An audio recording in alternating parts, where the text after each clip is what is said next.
ठीक होंगे। आज मैं आपके साथ फीता चीज़ पास्ता की रेसिपी शेयर करने वाली हूँ। तो जिसमें सबसे पहले हमारे पास 2 कप पास्ता है, 200 ग्राम हमारे पास फीता चीज़ है, 1 कप हमारे पास चेरी टोमेटोस हैं और 2 टेबलस्पून हमारे पास गार्लिक है, इसको हमने ग्रेट कर लिया है। 2 से 3 टेबलस्पून हमारे पास ऑलिव ऑयल है। तो हम इसमें 1 टीस्पून ऑरिगेनो ऐड करेंगे और ये चिली फ्लेक्स है तो 1 टेबलस्पून इसमें चिली फ्लेक्स जाएगा।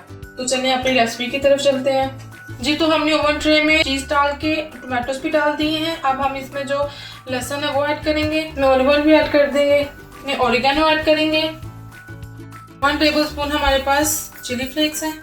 अब हम इनको अच्छे से मिक्स कर लेंगे।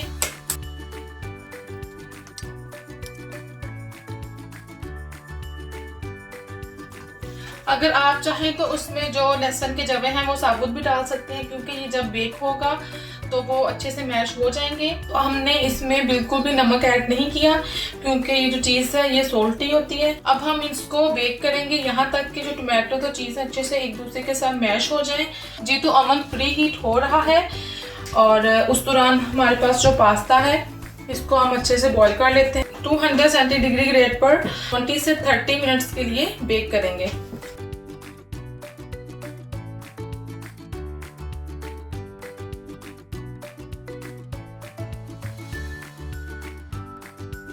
जी। तो 25 से 28 मिनट्स हो चुके हैं, हमने इसको ओवन से बाहर निकाल लिया है। अब हम इसको मैश करेंगे।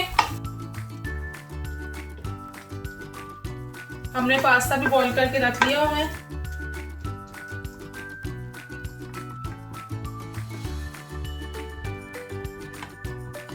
जी तो ये अच्छे से मिक्स हो चुका है। अब हम इसमें जो पास्ता है वो ऐड करेंगे,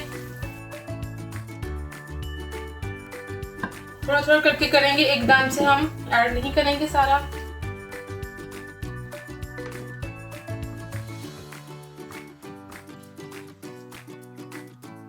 जी तो ये रेडी हो चुका है। अब हम आपको सर्व करके दिखाते हैं। तो अब इसमें हमने बिल्कुल भी जो नमक है वो ऐड नहीं किया। तो पिज़्ज़ा चीज़ पास्ता रेडी हो चुका है। आई होप आपको मेरी वीडियो अच्छी लगी होगी। तो आप प्लीज़ अपने घरों में ज़रूर ट्राई कीजिएगा। अगर आपको मेरी वीडियोस अच्छी लग रही हैं तो प्लीज़ लाइक करें, मेरे चैनल को सब्सक्राइब करें, बेल आइकन क्लिक करें और दुआ में याद रखिएगा। अल्लाह हाफिज़।